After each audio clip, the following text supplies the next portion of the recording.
반갑습니다. 네. 자, 오늘 부분은 89쪽의 양도 및 취득식입니다.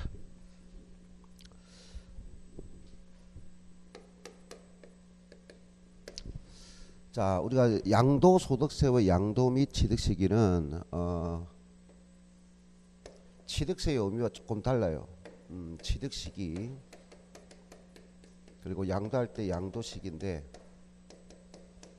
일단 의미적인 문제는 양도소득은 자본이죠, 그죠? 자본이득이 발생한 거죠. 그래서 결과적으로 취득시기는 우리가 두 가지 정의가 있습니다. 소유권과 그 다음에 이익이 발생하는 시점.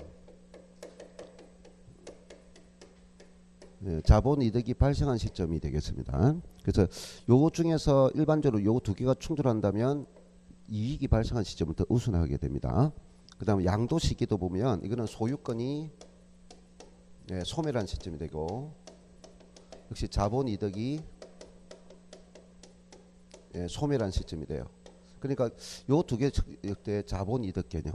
그래서 우리가 취득세를 본다면 우리가 소유권을 얼면 됩니다. 소유권. 근데 양도소득은 이 두 가지 중에서 뭐냐, 자본이득이 더 우선한다.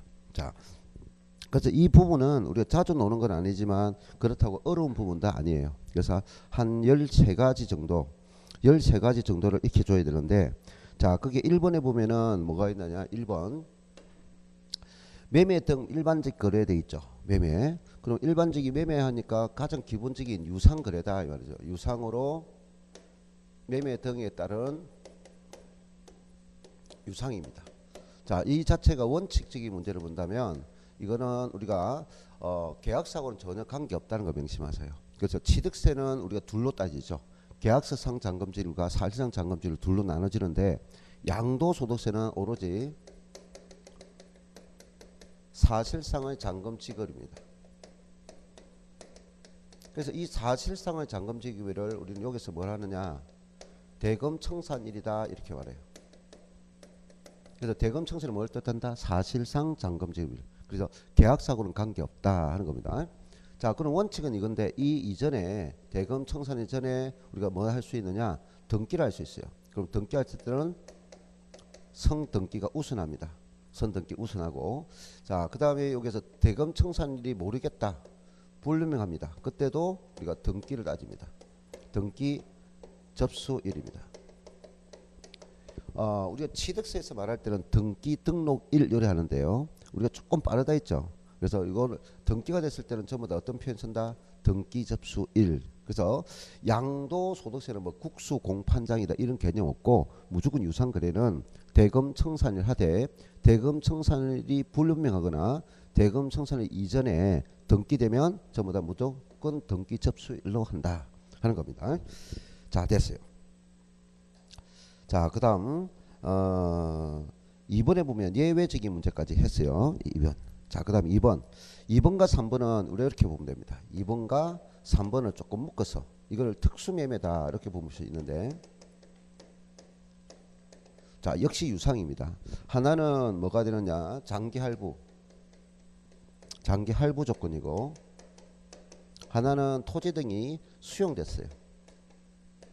그래서 이런 것은 좀 특수매매라 해서, 우리가 방금 하나는 소유권을 내가 언급했죠. 소유권. 그럼 소유권적인 문제에서 우리가 등기가 됐을 수 있다. 등기 접수일 있어요. 둘 다 등기 접수일, 등기 접수일 기본 놓을 거고요. 자, 그런데 장기 할부적인 문제는 대금이 청산될 때까지 가면은, 만약에 6년 동안 장기 할부했다, 아니면 10년 장기 할부했다면은 대금 청산할 때가 상당히 기간이 소요되죠. 그래서 요거는 이제 수용적인 문제가 돼요. 그래서 등기 접수일은 당연히 되는 거고, 자, 장기 할부 물건을 상대방에 넘길 수 있어요. 취득하는 사람은 뭡니까? 인도받은 날, 넘긴 사람 인도한 날 이래 됩니다. 그래서 물건을 직접 이동 가능하면 인도일 됩니다. 인도일. 그래서 인도일이 들어가고요. 자, 요거는 수용적이에요. 수용은 뭡니까? 이제 보상 계약의 체결로 대금 청산을 받을 수 있죠. 그래서 이거는 대금 청산일 됩니다. 자, 그 다음 두 개. 마지막은 이제 뭐냐면은, 장기 할부는 등기 접수일, 그 다음에 직접 내가 그 물건을 실제로 사실상 사용한다. 사용 수익일이라고요. 사실상 사용일. 일적인데 요것이 사용 수익일 증이 문제가 되고요. 이거는 수용이 개시된 날, 수용 개시일이라고 말합니다. 자, 그래서 장기할부는 세 가지 중에 빠른 날을 생각하면 됩니다. 자, 그래서 장기할부는 등기 접수일, 인도일, 사용 수익일. 그래서 사실상 사용함으로써 사용 수익이 되는 날. 예, 그래서 정확한 표현은 우리가 사실상 수용일, 사실 수용일, 사용 수익일 이렇게 됩니다. 자, 그래서 우리가 요거 볼 때는 전부 다 빼버리니까 뭐가 됐나요? 등, 인, 사 이렇게 하면 돼요. 그 다음 등, 대, 수. 그래서 특수매매는 느낌이 뭡니까? 빠른 날이다. 세 가지 중에 빠른 날이다. 되나요? 그래서 빠른 날, 그래서 등기 접수일 하나, 그 다음 인도일이나 대금 청산 하나, 그 다음에 사용 수익이나 수용 개시일 중에 하나, 빠른 날 이렇게 되면 돼요. 자, 그 다음 넘겨서, 자, 그 다음에 4번에 보니까 자가 건축했어요. 자가 건축한 것은 지금 양도가 아니죠. 내가 건축을 해가지고 나중에 팔 때는 양도할 때 요때 취득 시점이 뭡니까? 내가 스스로 자가 건축했어요 라고 했죠. 자가 건축한 것은 나중에 양도한다 이 말이죠. 되나요? 그럼 자가 건축에 대한 취득 시기는 언제냐 하는 거죠. 자, 요것은 우리가 취득세에서는 여기 두 가지 말 나와요. 사용 승인서를 내주는 날 이런 거예요. 사용 승인서를 내주는 날과 사실상 사용일 중에 빠른 날 이렇게 하는데 요거는 원칙과 예외를 두고 있어요. 그래서 여기 원칙은 역시 사용 승인서 교부일입니다. 그래서 사용 승인서 교부일 원칙. 근데 승인서 교부받기 전에 임시 사용 승인을 받거나 사실상 사용한다면 이제 항상 원칙보다 앞설 때는 우선하는 게 있고 원칙보다 뒤처질 때는 우선할 수 없다 하는 것을 생각하면 돼요.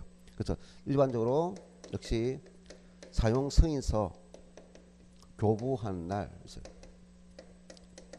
근데 이 이전에 할 수 있는 거는 뭐다? 우선할 수 있는 거는 여기서 뭐라고요? 임시 사용 승인일 또는 사실상 사용일. 됐나요? 그때 우선합니다. 자, 자가 건축. 자, 그러면 요것도 원지 취득이고 다섯 번째 이것도 원지 취득. 자, 일반적인 매매 한 개 끝나고요. 특수 매매 두 개 끝나고요. 그다음 원지 취득 두 개를 끝나는데 하나는 점유입니다. 타인을 부동산을 점유를 했어요. 자, 그럼 점유 취득하겠죠. 자, 타인을 부동산을 뭐 했다? 점유 있어요. 점유. 그리고 점유 취득했죠. 시효 취득 있죠.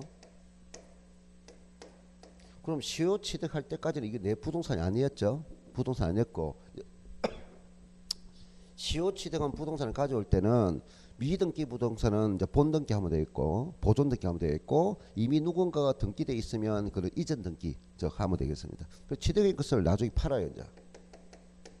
그럼 실질적으로 본인 소유가 된 것은 이 시점부터 소유가 됐지만 우리는 방금 무엇을 따진다고 이익이 언제 발생했느냐 하는 거죠. 네가 점유를 개시한 시점부터 네가 이익을 취했잖아 하는 거죠. 그래서 요 시점이 아니고 뭐냐 점유를 개시한 날. 그래서 점유 개시일부터 양도일까지 합니다. 됐나요? 자, 이렇게 의미. 자, 그래서 원지 취득 4번과 점유는 6번 돼 있죠. 6번 점유. 그래서 6번에 점유에 의해서 시효 취득은 당해 부동산을 점유 개시일이다. 그래서 내가 묶는 거는 일반적인 매매 한 개 묶고 특수 매매 두 개 묶고 원지 취득 두 개 이렇게 묶어주는 거예요. 그 다음에 여섯 번째로 한다면 우리가 이제 무상 취득, 무상하면 두 가지를 들 수 있는데 하나는 정려받는 거 있고 하나는 상속받는 게 있어요.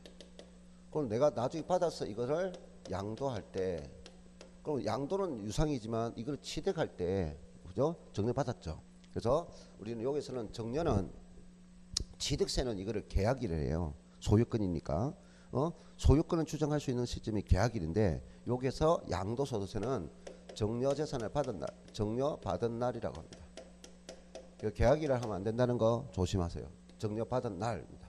상속은 어떤 법이랑 다 똑같아요. 상속은 사망 즉시 모든 법에 뭐 여기 양도소득세나 취득세나 상속세나 다 똑같이 사망 즉시 상속 개시일이 기본적인 취득일이 된다는 거죠. 우상 끝났어요. 자, 그다음 일곱 번째. 자, 7번째는 이제 어떤 내용이 있느냐 한번 볼까요? 지금 여기 4번 있고요. 그다음 5번도 있어요. 자, 그다음 6번도 있고요. 그다음 7번 있어요. 7번은 우리가 땅의 땅의 자산의 대금을 청산한 날까지 그 목적물이 완성 또는 확정되지 않았다. 자, 이걸 뭐냐? 서로 간에 어떤 건물을 지어주기로 계약을 했는데요. 그럼 계약금 어느 정도 공사가 완공되니까 그냥 매수자가 거기서 한 대금을 청산해 버렸어요. 아직 공사가 80% 정도 공적인데 완성도 안 됐는데 그럼 대금을 청산했다고 해서 아직 목적물이 완성되지 않았으니까 거래가 성립되지 못했다는 거죠. 약정을 아직 이행하지 못했으니까. 그래서 우리는 목적물이 완성돼 대금을 이미 청산하였어도 목적물이 완성되지 않았다면 그걸 뭐다? 대금 청산일 확정일을 한다는 거죠. 다시 대금 청산일 확정일 됐나요? 그럼 조금 생각하면 되고. 자, 그다음 8번째기 문제가 있는데요. 자, 이거는 앞에 양도 개념을 설명할 때 이렇게 했어요. 자, 오리 2마리인데 갔다가 다시 반환돼 왔어요. 이것이 뭐냐면은 기존 토지 소유자가 한지 처분했어요. 그럼 한지 처분 부동산이 다시 대지 소유자 개발한 후에 한지 처분 받죠. 그래서 지목과 지분이 변경됐어요. 자, 그러면 우리가 이까지 가정은 뭡니까? 한지 처분으로 지목과 지분이 변경됐다. 양도된 적도 없고 취득도 없다. 이렇게 했죠. 그러면 한지 받은 것을 다시 이제 팔아요. 이때 이제 양도소득세를 내야 되겠죠. 그러면 이것은 여기서 뭐냐? 양도된 적도 없고 취득된 적도 없다 하는 것도 계속 이어지고 있다 하는 겁니다. 그래서 우리가 도시개발법에서 한지 처분으로 한지 받은 땅을 팔 때는 여기서 이까지의 양도세 내는 게 아니라 처음부터 내야 된다. 처음부터. 그래서 이 처음을 뭐라고 하느냐? 한지 처분 전 토지 소유자의 취득일이다 하는 거죠. 자, 그다음에 한지 처분으로서 여기 받아올 때 요게 뭐가 발생했다고 했습니까? 정한지. 면적이 증가됐죠. 감한지가 발생하죠. 이 정한지 감한지는 바로 취득행위가 됐다 있죠. 그럼 취득행위가 됐고 그다음에 감한지는 바로 즉시 양도행위가 됐다. 그럼 이 정한지 감한지는 언제 발생했어요? 한지 처분을 다시 받아올 때 발생했죠. 그래서 정한지와 감한지의 취득 양도일은 취득일 양도일은 한지 처분.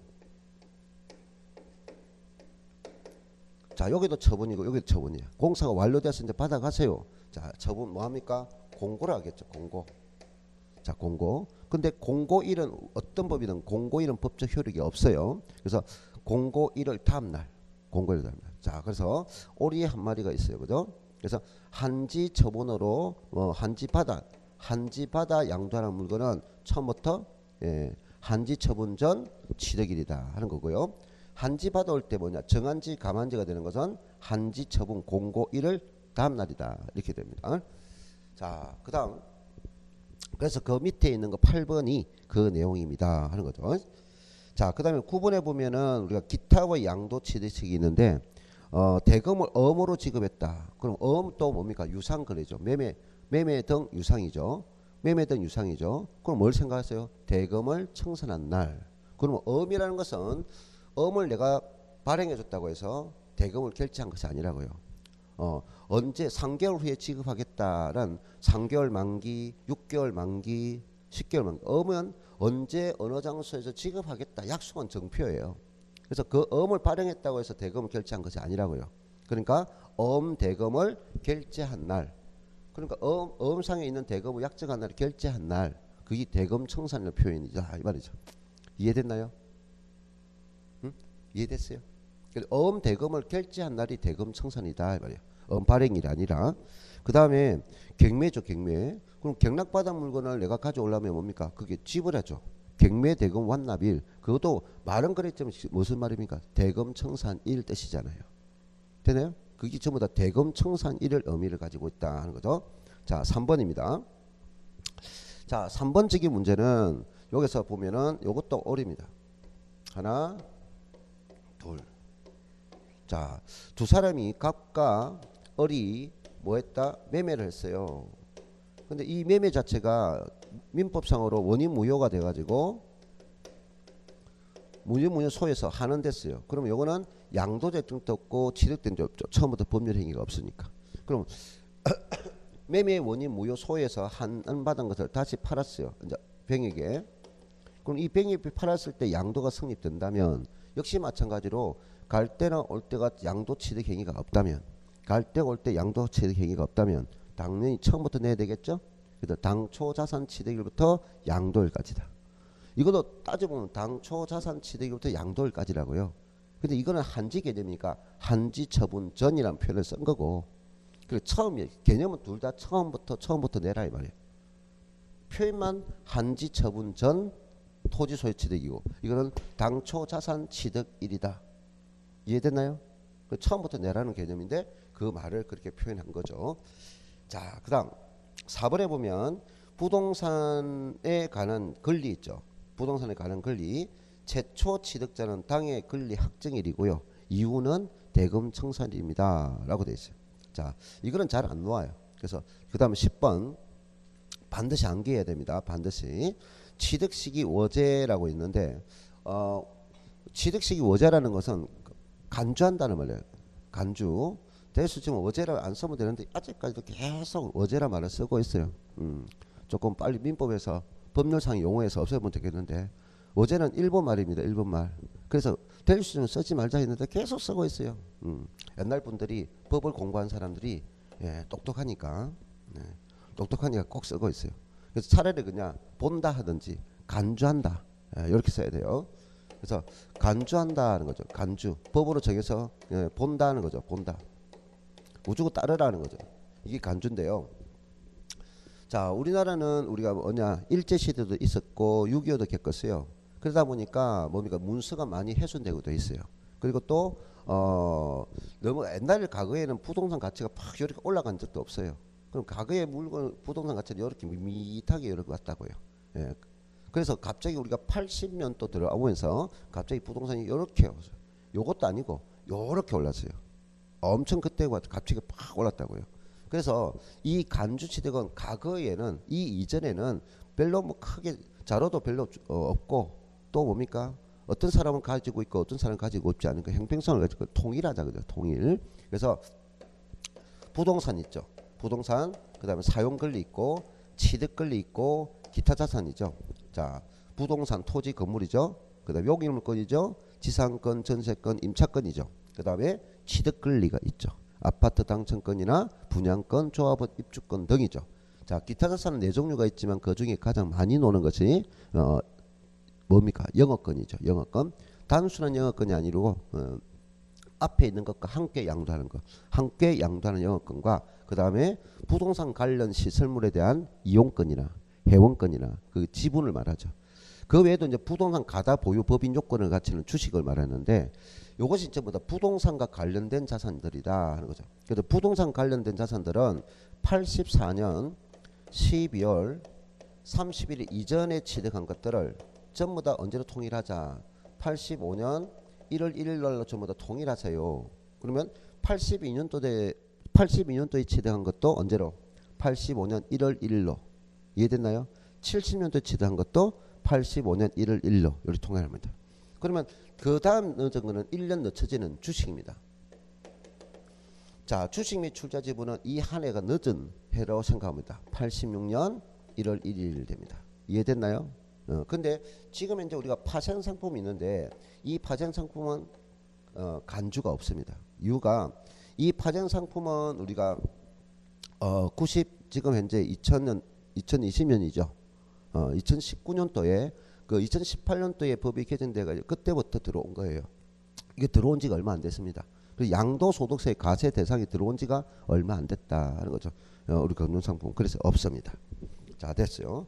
그래서 요거는 볼 때 내가 암기가 조금 생각 안 되는 거 그것만 조금 판단해 주면 돼요. 그래서 밑에 취득세와 양도소득세의 취득 시기와 비교되어 있는 건데 뭐 다른 거는 크게 논할 필요 없지만 유상승계 취득만 좀 주의를 당부드립니다. 취득세와 양도세 다른 점 있어요. 자, 그 다음 92쪽 갑니다. 자, 92쪽에는 우리가 양도소득세 과세 표준 계산인데 요 부분은 우리가 출제 빈도가 상당히 높은 부분. 예, 실무에서도 아주 중요한 부분이죠. 계산 구조. 그 산출세까지 공식을 반드시 암기해야 됩니다. 항상. 그래서 92쪽에 보니까 첫 마디가 뭐죠? 양도가액이라 있죠. 이 낱말들이 어려운 건 아니에요. 양도가액이라는 것은 내가 지금 가지고 있는 것을 팔았을 때 매도자가 매수자에게 받은 가액이 양도가액이에요. 자, 내가 아파트를 지금 8억에 팔았다. 그 8억이 양도가액이라고요. 됐나요? 뭐 7억에 팔았다. 7억이 양도가액이라고요. 자, 그 다음 필요경비는 옆에 뭐냐면 취득가액과 자본출과 양도 비용을 해놨죠. 그러면 내가 아파트를 지금 8억에 파는데 과거에 내가 살 때 얼마 주고 샀지? 이 말이에요. 과거 살 때 내가 7억 주고 샀어. 뭐 7억입니다. 근데 그 7억뿐이 아니라 내가 이거를 내 거로 만들기 위해서 반드시 들어갈 비용이 있어요. 취득세 등 취득 관련 세금. 그럼 취득 관련 세금도 취득가액에 포함된다 하는 개념이에요. 취득세를 내는 물건의 취득가액하고 양도소득세에서 말하는 취득가액은 다르단 말이에요. 그러니까 양도소득세는 양도가액을 받아내기 위해서 투자한 비용을 취득가액이라 한다고요. 지금 취득세는 취득 당시에 뭡니까? 소유권을 행사할 목적으로 들어간 것 취득가액이고, 양도소득세는 이 양도가액을 받아내기 위해 투자 비용을 말한다고요. 그게 취득가액이고, 그 다음 자본적 지출이라는 것은 부동산을 보유하는 단계에서 부동산을 보유하는 데에서 추가적인 비용이 들어가요. 그 추가적인 비용이 가치 증대를 가져와 가지고 그 효익이 여러 기간에 미치는 효익이 발생할 때를 자본적 지출이에요. 근데 그 반대 논리가 우리가 수익적 지출에 있어요. 수익적 지출은 뭐냐, 그때마다 바로 비용으로 처리해 버리는 효과가 단기적인 효과일 때는 그 수익적 지출이고, 그 효과가 지출에 대한 효과가 장기적인 측면이면 우리가 자본적 지출이에요. 자동차를 보자면 이런 거예요. 자동차를 엔진 오일을 교환한다, 세차를 한다, 이런 거 타이어를 교체한다. 어떤 소모성이죠. 소모성에 대한 비용을 들은 것은 수익적 지출이고, 현상 유지, 능률 유지 개념이고, 그 다음에 우리가 그 자동차 엔진 부분을 교체했어요. 그럼 엔진 부분을 교체하는 것은 그 주요 부품이죠. 그런 가치가 증가되는 자본적 지출이고요. 예.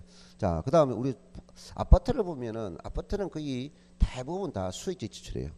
자, 임대인은 임대를 주는데 새 임차인이 바뀌어. 그래서 백지를 다시 교체해 줬어요. 백지나 그다음 장판지나 이런 거를 또 싱크대가 좀 못 쓰게 돼 가지고 또 고쳐주거나 또 교체해 줬어요. 그런 거는 다 뭡니까?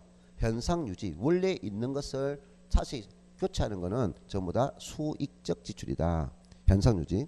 그런데 아파트를 내가 분양받을 때 베란다적인 문제가 있었는데 그 베란다 사시가 없어요. 그래서 내가 분양받아 가지고 사시를 설치했어요. 그래요. 우리가 아파트 분양받으면 전부 다 안에 사양 조건이 있잖아요. 근데 전부 다 내가 베란다 사시 설치한다고 했기 때문에 사시가 같이 딸려오는 거예요. 근데 내가 그렇지 않은다면 사시가 없는 상태에 들어온다고요. 그러면 내가 사시를 해주면 그는 자본적 지출이란 거예요. 이해됐나요? 예, 그러니까 기존에 있는 시설을 수리하거나 교체하는 것은 아파트에는 거의 전부 다 수익적 지출, 자본 지출이 있다. 자본 지출. 자, 그 다음에 양도할 때 양도 비용이 들었는데, 양도할 때도 무슨 비용이 들어갈까요? 우리가 나는 세금이 좀 무서워서 잘 모르겠어. 잘못 신고해도 내가 큰 코 다치겠어. 그래서 세무사를 맡기겠어요. 공인회계사. 그래서 거기에서 세무 대리 비용이 들어가요. 또 우리가 또 뭘 들으면 우리 중개사한테 고맙다고 또 수수료를 지불했어요. 됐나요? 이런 비용 등을 양도비다 하는 거죠. 그 필요경비는 취득 시점에만 들어가는 것만 아니라 취득 당시와 보유 당시와 양도 당시 이렇게 세 가지의 필요경비 있구나 하는 것을. 그럼 그거를 차감하니까 양도 차익이 되었어요. 자, 이까지 한마디가. 자, 이까지 내용이 첫 번째, 내가 부동을 팔았어요. 요 흐름. 지금 이 시점이죠. 양도 시점에 받은 가액이 뭐다? 팔면서 받은 가액 이겁니다. 양도 가액입니다. 그럼 이 양도 가액을 받기 위해서 언제부터 내가 보유했어요? 요 시점부터. 그럼 취득 시점에 들어간 비용, 취득 가액과 요 기간 동안에 들어간 비용, 자본적 지출과 양도할 때 또 들어간 비용, 양도비. 이걸 다 합쳐서 우리는 뭐다? 필요경비다 이 말이에요. 자, 그럼 필요경비를 차감하니까 양도한 나머지 차이 나는 금액이 이익이다. 그래서 줄여서 차익이고 차이 나는 금액이 손실이다. 차손입니다. 그럼 차손이 되면은 더 이상 계산할 필요가 없죠. 그러면 요 차이 나는 금액이 이익이니까 양도한 나머지 차이 난다. 차익이라 이 말이야. 차익. 자, 그래서 요거를 요 낱말에서 가장 추가되는 것이 뭐냐? 가고 요거는 필이고 이거는 차니까 가필차 이렇게 빨리 하자 그죠? 가필차 있어요. 되나요? 가필차. 예. 자, 그다음 밑에 가니까 이제 뭐가 있어요? 장기 보유 특별 공제 있어요. 장기 보유 특별 공제. 요거는 좀 공식 암기를 해줘야 됩니다. 장기 보유 특별 공제는 인플레이션에 대해서 너가 단기 매매하지 않고 장기간 보유했다면 너가 투기를 안 하니까 조금 공제 혜택을 주마 하는 요건에서 해주는 거예요. 인플레이션에 대한 이익. 그래서 양도 차익 곱하기 6% 양도 차익 곱하기 6%에 되는데 요 공식 최저 6%에서 최대 30%까지 있어요. 최대 6%에서 최대 30% 있고 또 하나는 1세대 1주택 요건을 충족하는 자는 24%에서 최대 80%입니다. 이렇게 암기하는 게 아니고 공식을 암기해야 되고요. 일단은 여기서 두 번째 공제가 뭐가 있나? 장기 보유 특별 공제. 앞 시간에도 간단히 내가 설명드려줬어요. 예, 장기 보유 특별 공제가 있다. 자, 필요경비 공제 첫 번째고, 그다음 장기 보유 특별 공제인데 필요경비는 즉 언제마다 할까요? 양도시마다 공제하는 거예요. 양도시마다. 그럼 장기 보유 특별 공제도 그 물건을 팔 때마다 양도시마다 적용하는 거예요. 그러면 양도 차익에서 장기 보유 특별 공제를 차감한 것을 거기에 어떻게 표현했나요? 양도 소득 금액이다. 그럼 실질적인 소득이 이것이 아니라 이걸 빼준 결과 이것이 실질적인 소득이다. 그리고 마지막 공제가 뭐가 있어요? 기본적으로 공제, 양도 소득에 대한 기본 공제라고 했죠. 자, 양도 소득 기본 공제 이걸 차감하니까 가세 표준이 된 거예요. 이거 암기가 뭐 복잡거나 어려운 거 아닙니다. 근데 이 양도소득 기본공제는 내가 인적 공제 성격으로서 1년에 연간입니다. 1년간 1년 1가세 기간에 이 말이에요. 1가세 기간의 공제입니다. 그럼 우리는 소득세는 1가세 기간 대부분 1년이죠. 1가세 기간에 얼마냐? 250만 원. 250만 원을 공제하는 것이 기본 공제입니다. 이거는 양도시마다 적용하고 이것도 양도시마다 적용하는데 이 기본 공제는 뭐다? 양도할 때 공제합니다. 하지만 그 개념이 연간 250만 원. 연간. 됐나요? 그러면 양도할 때 앞에 250원 받았는데 또 팔 때 또 200원 공제하는 게 아니고 연간 250만 원. 그걸 차감합니다. 자, 그래서 여기서 가필차 그다음에 장소기 가필차 장소기 이렇게 공제가 몇 번 있다? 한 번, 두 번, 세 번 있어요. 가필차 장소기 해서 가세 표준을 꼭 기억하면 되겠다. 자, 그러면 내용에 들어가기 앞서서 또 한 번 전체 흐름을 내가 설명하고 안에 내용 들어가 보자.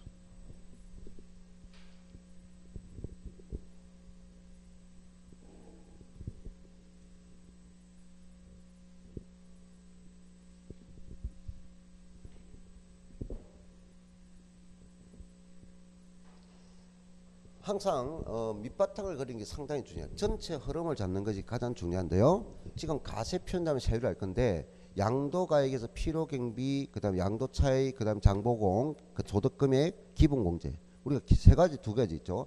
필요경비 있고 장보공이 있고 양도소득 기본공제 있어요. 그러면 이런 공제를 공제가 세 가지 있는데 어떤 물건에 대해 공제해 줄까 이런 문제 있어요. 그래서 이 공제적인 문제를 적용한다면 자 필요경비 빼보겠죠. 필요경비 공제가 있고 그 다음 두 번째가 장기보유 특별공제가 있어요. 세 번째가 양도소득 기본공제가 있어요. 자 줄였습니다. 자 적용하니까 자 이 자체를 양도합니다. 우리 양도자산들이 있는데 양도 물건이 아까 뭐냐 부동산이 있죠. 부동산. 그럼 부동산을 뭘 요합니까? 등기를 요하죠. 등기. 자 그래서 등기를 요하더라 하는 거죠. 부동산 있고. 자, 그 다음에 사용권, 용익물권 있죠. 용익물권도 등기를 요하더라 하는 거죠. 자, 그래서 부동산이 있습니다. 등기 양도와 미등기 양도를 구분해요. 자, 그 다음에 사용권이 있습니다. 역시 등기와 미등기를 구분할 수 있어요. 그 다음에 이제 등기를 요하지 않죠. 예, 그들 부동산에 관한 취득권이 있습니다. 그 다음 기타 자산이 있습니다.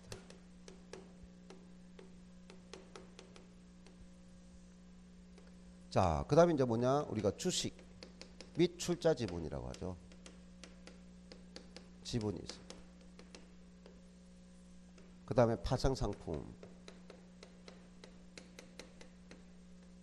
자, 이게 전체인데 지금 양도했을 때 필요경비 공제는, 이 필요경비를 공제라는 것은 투자금액입니다. 투자금액이기 때문에 필요경비는 어떤 자산을 양도하든 어떤 등기든 미등기 관계없이 전부 다 필요경비는 공제 적용을 해야 된다 하는 거죠. 필요경비는 됐나요? 그럼 필요경비는 무조건 공제하는 거다. 필요경비는 무조건 공제하는 거다. 그런데 이 장기 보유 특별 공제, 장기 보유 특별 공제는 보유 기간이 일단 장기가 돼야 되고 인플레이션에 허술이 되니까 원래는 부동산에 대해서 인정합니다. 자, 사용 용의물권은 원래 안 됩니다. 취득 권리도 원래 안 됩니다. 기타 자산도 안 되고 주식도 안 되고 파생 상품도 안 돼요.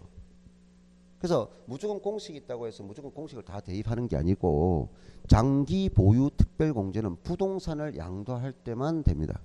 근데 원래는 토지 건물만 되는데 다만 여기 보면은 취득 권리 있어요. 요 취득 권리 보면은 아까 취득 권리는 뭐가 있어요? 아파트 당첨권, 분양권, 조합원 입주권. 근데 아파트 당첨권은 기존에 아파트가 존재하지 않은 거고 분양권도 현재 아파트가 존재하지 않은 거예요. 근데 조합원 입주권은 기존에 뭐가 있었어요? 주택이 있었다고요. 조합원 입주권은.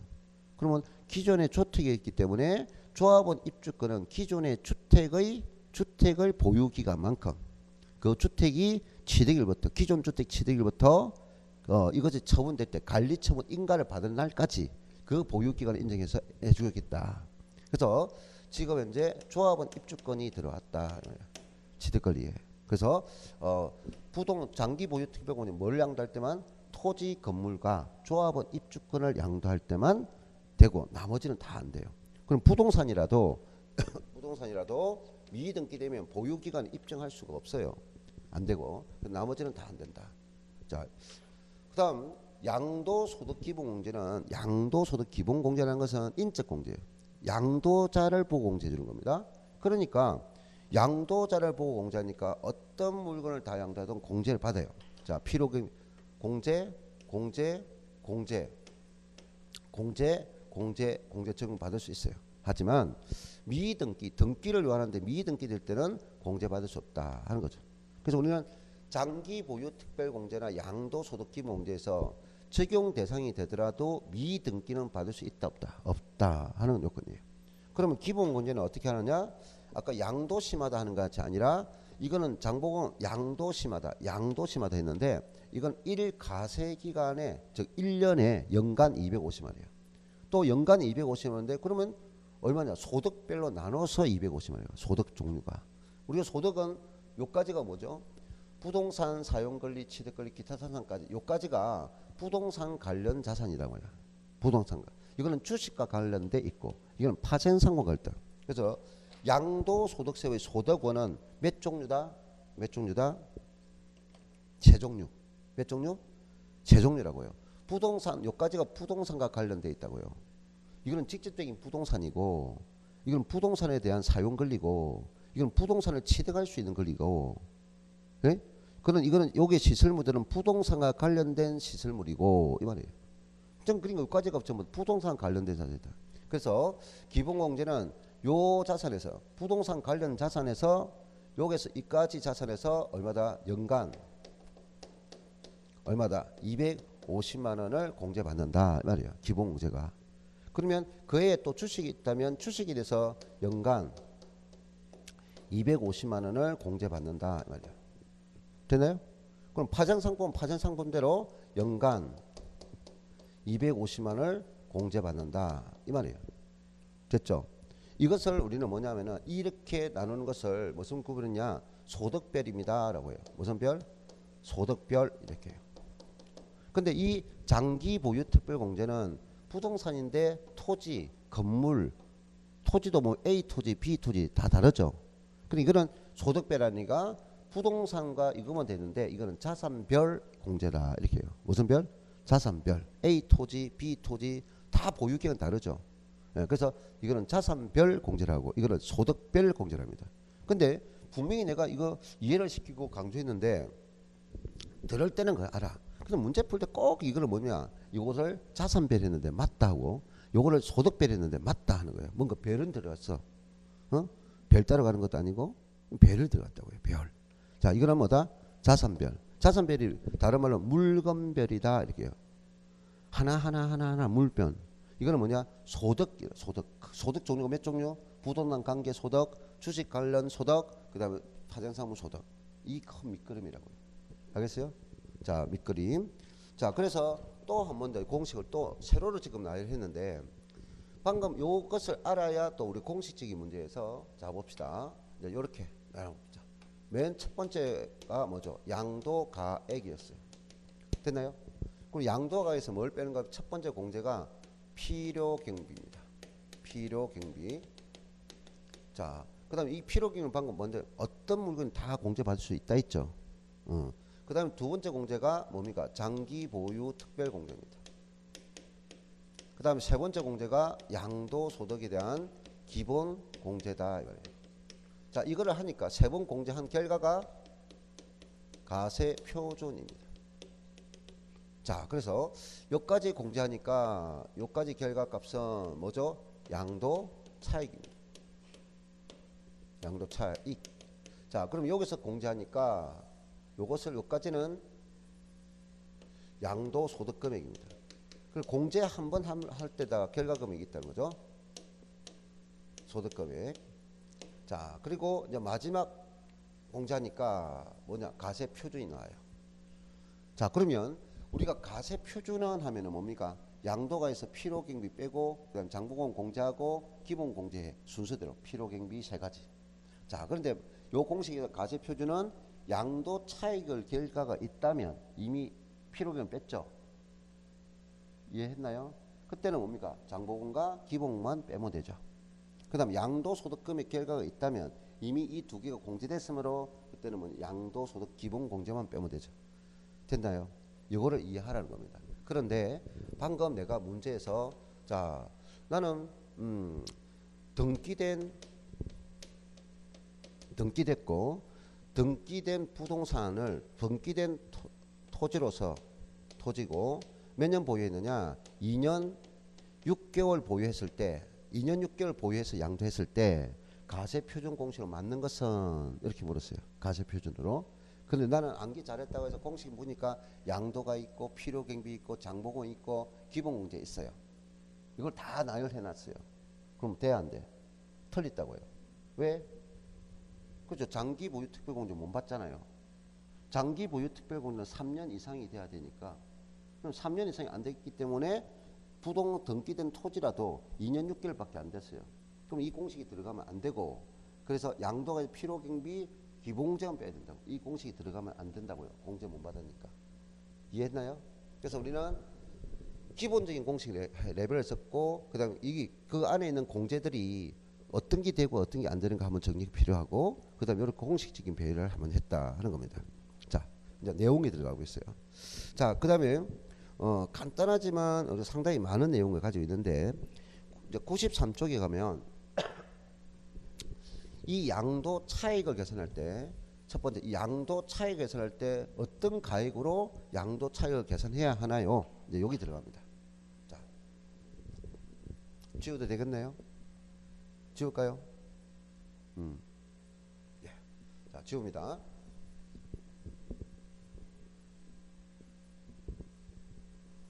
자, 우리는 어떤 과목이든 이론만 들어서는 절대 점수 올라갈 수 없어요. 막 자기는 엄청 노력했는데 점수가 안 나와요. 그걸 어쩔 수 없어요. 이론은 점수 올라가는 것이 아니다 하는 거죠. 그냥 계속 내가 실수를 반복할 뿐이다. 그리고 문제풀이를 하면서 계속해서 잡아나가는 거예요. 내가 실수하는 것다 그런 걸 잡아나가고 읽는 방법도 있고.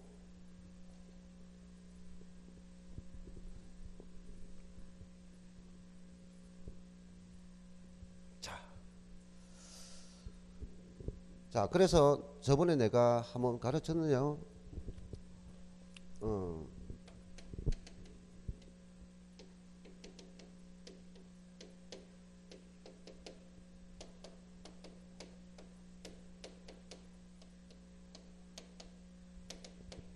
자, 요 이름 그대로 정인철 부동산 세법 벤더 안 그려줬나요?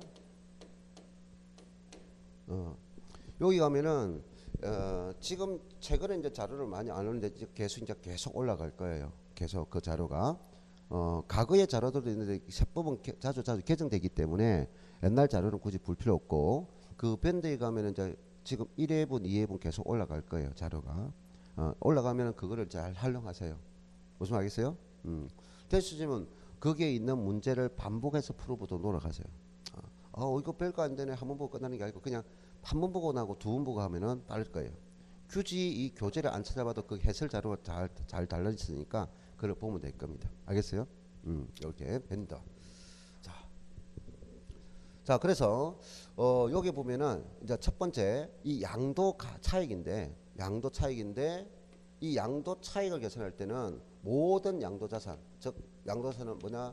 부동산, 사용 권리, 취득 권리, 기타 자산, 그다음에 주식, 파전 상품. 어떤 자산을 양도할 때 우리는 2007년부터 뭐냐? 전부 다 뭘 되냐? 과거에는요. 기준시가로서 계산했어요. 기준시가. 우리가 정해준 거로 무조건 풀어. 너희들 거래한 거 필요 없어. 그래서 2007년부터 우리는 실지 거래 가액에 의해서 양도 차익을 계산한다. 그럼 실지 거래 가액이라는 것은 직접 돈을 주고받은 겁니다. 그럼 돈을 직접 주고받았다는 것을 당연히 매매 계약서가 신청 들어가야 되고, 그리고 자금을 조금 애매하면 뭡니까? 어디로 전달했느냐? 어디로 전달했냐? 물으면 통장 사본에서 계좌 이체했던 걸 보여줘야 돼요. 그것이 실지 거래 가액입니다. 그리고 각종 아까 추가적인 지출일 때는 반드시 증거 자료를 제시해야 됩니다. 그 국가가 정해준 기준시가 난다면 국가가 정해준 가액이니까 증거가 필요 없어요. 근데 우리가 실지 거래 가액을 하는 걸 원칙이니까 반드시 증거 자료가 제시된다. 매매 계약서 등. 자, 이게 실가예요. 그럼 원칙이 모든 양도자산은 실지 거래 가액 하는 것을 원칙으로 한다 이 말이에요. 근데 실지 거래 가액을 해야 되지만 이 실지 거래 가액을 할 수 없을 때가 있다는 거죠. 그게 뭐냐면은 방금 증거를 제시하라 했는데 증거가 불충분하거나, 그리고 또 원심이 간다는 거예요. 가세권자 보니까 분명히 보이라, 눈에 보여, 거짓이라는 건 너무 보여, 얼굴에 써놓고 왔어, 내 거짓했어요 하고 오는 거예요. 그리고 어디다 보니까 한의 사회가 한약방에 뭐냐 막 그 끊어가지고 요즘 그랬다고 그 한약방 문 닫습니다. 요즘에는. 그래서 막 그런 걸 제시하는 거야. 필요 경비. 그래서 실지 거래가를 해야 되는데 실지 거래가를 하는 게 불분명하거나 할 수 없을 때는 그때 뭐 한다? 추계한다는 말이에요. 요 추가 뭐예요? 대략이에요. 대략. 그러니까 정확한 값은 아니지만 먼저 추정한다, 추계한다 이런 거예요. 추계 가액을 반영한다 하는 거죠. 추계 가액. 그럼 여기서 먼저 묻는 것은 실가를 할 수 없을 때 추계 가액은 뭐로 합니까? 라는 계속 묻는다는 거예요. 그럼 추계 가액은 우리가 양도 가액을 추계할 때가 있고, 그 다음 취득 가액을 추계할 때가 있어요. 자, 양도 가액을 추계할 때는 내 물건 거래가 내가 지금 거래한 물건의 실가를 모르니까 유사성, 우리가 학계론에서 뭐가 있습니까? 학계론에서 감정평가 부분에 비교 방식 들어봤죠. 그 비교 방식 할 때 뭐를 끌어와요? 사례를 가져오죠. 무슨 사례 갑니까? 거래 사례를 하죠. 거래 사례. 그럼 여기 거래가 뭐냐? 매매다, 매매. 그래서 매매 사례 가격을 가져온다는 거죠. 그러니까 내 물건의 실가가 모르니까 너가 같은 물건의 동종 유사성이 있는 물건의 거래 사례를 가져와라. 그걸 우리는 매매 사례라고 해요. 무슨 사례? 매매 사례 가격. 이 매매 사례 가격은 거래 시점 전후로 3개월입니다. 거래 시점 전후 몇 개월? 3개월. 자, 그러면 취득가액도 마찬가지. 취득 당시 나는 가액을 모르겠어요. 그러면 이것도 이제 추계 방법이 역시 매매 사례 가액인데 매매 사례 가액은 전부 다 3개월입니다. 전후 3개월. 자, 그러면 사례가 없더라. 사례가 없더라. 매매 사례 가액이 없더라. 그럼 그 물건들에 대해서 어떤 뭐 담보 물건이 됐거나 아니면 경매 처분됐거나 감정을 받을 수 있다. 감정 평가 가액이 있다면 감정가액 한다. 그러면 여기에서 두 번째 순수가 매매 사례가 없다면 뭐다? 감정 평가 가액입니다. 감정 평가 가액으로 한다. 여기까지. 그러면 만약에 이 두 개가 다 제시된다면 내가 요 중에서 양도가액의 세금 적용해서 낮은 금액, 이거 높은 금액 그렇게 선택할 수 있는 것이 아니라 순서가 정해져 있다고요. 일단은 두 개가 있어도 매매 사례 가격, 그 다음에 감정 가격이요. 자, 그러면 양도가액은 매매 사례 감정 가격도 없다 하면은 그때는 어쩔 수 없이 국가가 제시하는, 요거는 추계 가액을 할 수 없다면 국가가 제시하는 기준 시가로 넘어갑니다. 국가가 정하는 기준 시가. 자, 그런데 취득 가액은 요게 한 개 더 들어가는데 이것 때문에 우리가 여기서 실수를 많이 하는 거고, 이것 때문에 좀 내용이 좀 복잡해진다는 거죠. 한산 취득 가액이에요. 한산한다 하는 것은 뭔가 추계한다는 거, 계산한다는 거예요. 한산 취득 가액입니다. 그래서 한산 취득 가액은 양도 가액에는 적용하지 않고 취득 가액만 적용합니다. 이렇게 해야 되는데 한산, 요거는 이제 한산을 빼버리면, 취득을 빼버리면 한산 가액은 이란다고요. 한산 가액은 우리가 실수를 하기 위해서 한산 취득 가액은 이렇게 해석해 주는데, 한산 가액은 양도 가액은 적용할 수 없고 취득 가액만 적용합니다. 근데 거꾸로 해가지고 한산 가액은 양도 가액 적용하고 취득 가액 적용할 수 없습니다. 이렇게 논다고요. 그래서 요거 그러면 한산 가액도 할 수 없을 때 넘어가는 것이 뭐다? 기준 시가입니다. 자, 추계.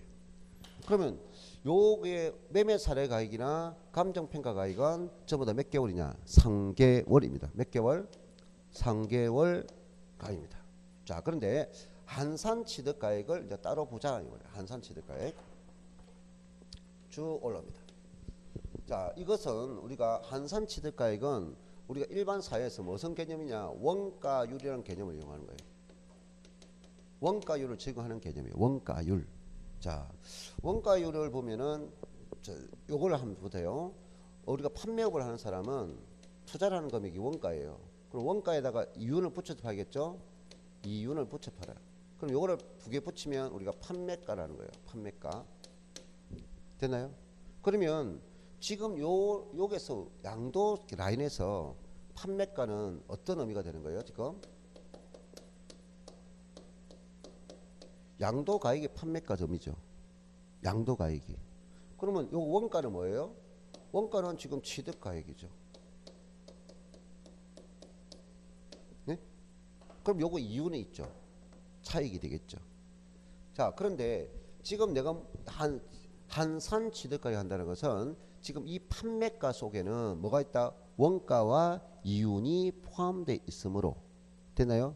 그러면 이 원가와 원가 비율과 이윤 비율을 합치면, 퍼센트와 퍼센트 합치면 판매가 비율이죠.